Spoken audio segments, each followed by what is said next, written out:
Gerakan stretching kepala. Untuk pemanasan pada bagian kepala, pertama tundukkan kepala dan tekan bagian belakang kepala dengan tangan. 1, 2, 3, 4, 5, 6, 7, 8. Yang kedua, angkat kepala dengan menggunakan satu tangan. 1, 2, 3, 4, 5, 6, 7, 8. Selanjutnya, tengokkan kepala ke kiri dengan tangan kanan menekan dagu ke arah kiri dan sebaliknya. 1, 2, 3, 4, 5, 6, 7, 8. 1, 2, 3, 4, 5, 6, 7, 8. Gerakan selanjutnya yaitu stretching bahu dan tangan. Yang pertama, sikutkan kedua tangan ke belakang, kemudian rentangkan tangan. 1, 2, 3, 4, 5, 6, 7, 8. Yang kedua, letakkan tangan kanan ke atas dan tangan kiri ke bawah.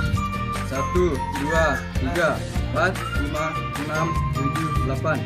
Yang ketiga, posisikan tangan Anda membentuk huruf S dengan meletakkan tangan kanan di atas dan tangan kiri di bawah. 1, 2, 3, 4, 5, 6, 7, 8. Gerakan selanjutnya yaitu gerakan stretching tangan. Yang pertama, satukan kedua tangan, kemudian putar dan luruskan ke atas. Yang kedua, satukan kedua tangan, kemudian putar dan luruskan ke kanan dan ke kiri.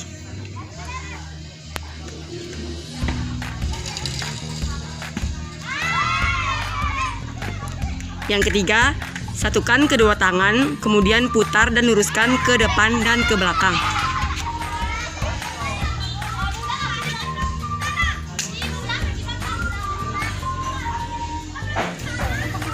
Yang keempat, satukan kedua tangan, kemudian putar dan luruskan ke bawah dan ke atas.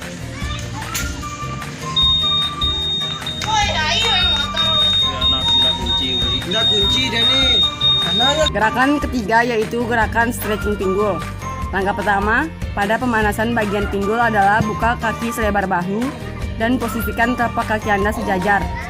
Jatuhkan badan ke depan kedua kaki, lalu letakkan telapak tangan di atas lantai. 1, 2, 3, 4, 5, 6, 8. Untuk gerakan berikutnya, masih sama dengan gerakan sebelumnya. Buka lebar kaki dengan posisi telapak kaki sejajar. Jatuhkan badan ke samping kiri sebanyak 2 kali. Letakkan tangan hingga menyentuh mata kaki. Posisikan badan tetap tegak dan tidak membungkuk ke depan. Lakukan gerakan ini secara bergantian dari kanan dan ke kiri.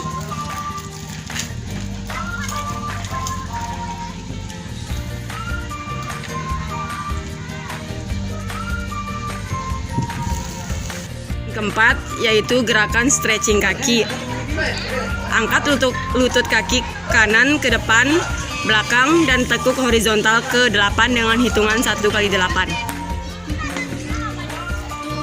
2, 3, 4, 5, 6, 7, 8.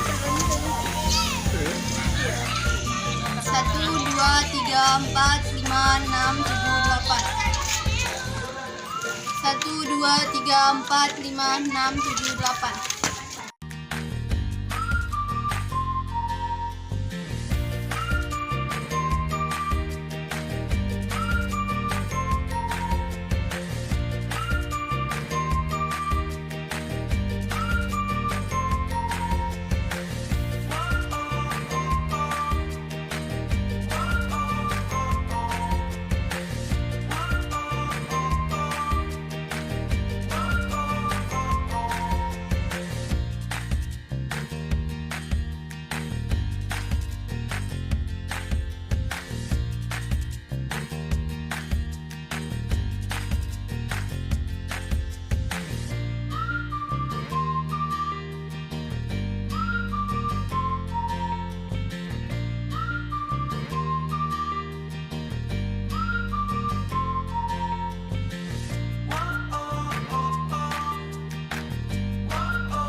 Pada peradaban Yunani kuno sekitar abad ke-6 sebelum Masehi, permainan melempar koin, batu datar, dan bola batu telah dipermainkan disebut spiritus. Pada peradaban bangsa Romawi kuno, melakukan modifikasi permainan dengan menambahkan target yang harus didekati. Pada abad pertengahan, Erasmus memiliki permainan yang disebut dengan globurum, namun sebagian lainnya lebih familiar dengan bowl. Di Inggris, Raja Henry III mengeluarkan kebijakan larangan permainan globurum diganti dengan memanah, karena penduduk Arab bisa berlatih sebagai pemanah untuk membela negara. Pada abad 14, Charles IV dan Charles V dari Prancis juga melarang seluruh olahraga untuk rakyat jelata. Yang boleh berolahraga hanya kalangan bangsawan. Larangan ini baru pada abad ke-17 dicabut. Namun pada abad 17, kebijakan ini dicabut pada abad ke-19. Di negara Prancis, olahraga ini disebut bowl, sedangkan di negara Inggris, olahraga permainan ini disebut lawn bowling. Di daerah Prancis Selatan telah berubah menjadi geoprovincial yang mirip dengan petanque.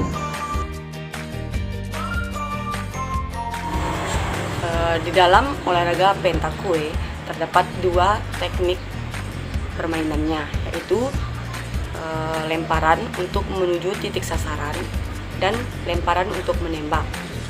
Lemparan untuk menuju titik sasaran atau disebut dengan throwing for pointing merupakan teknik lemparan yang bertujuan untuk mendekati sasaran. Di dalam throwing for pointing terdapat 3 cara, yaitu roll dengan melempar dengan menggelindingkan bola ke tanah. Yang kedua, soft lob dengan lemparan setengah parabol. Yang ketiga, high lob, lemparan tinggi parabol. Teknik yang kedua yaitu lemparan untuk menembak atau throwing for shooter. Ada 3 cara, yaitu shoot on the iron, shoot, dan ground shoot.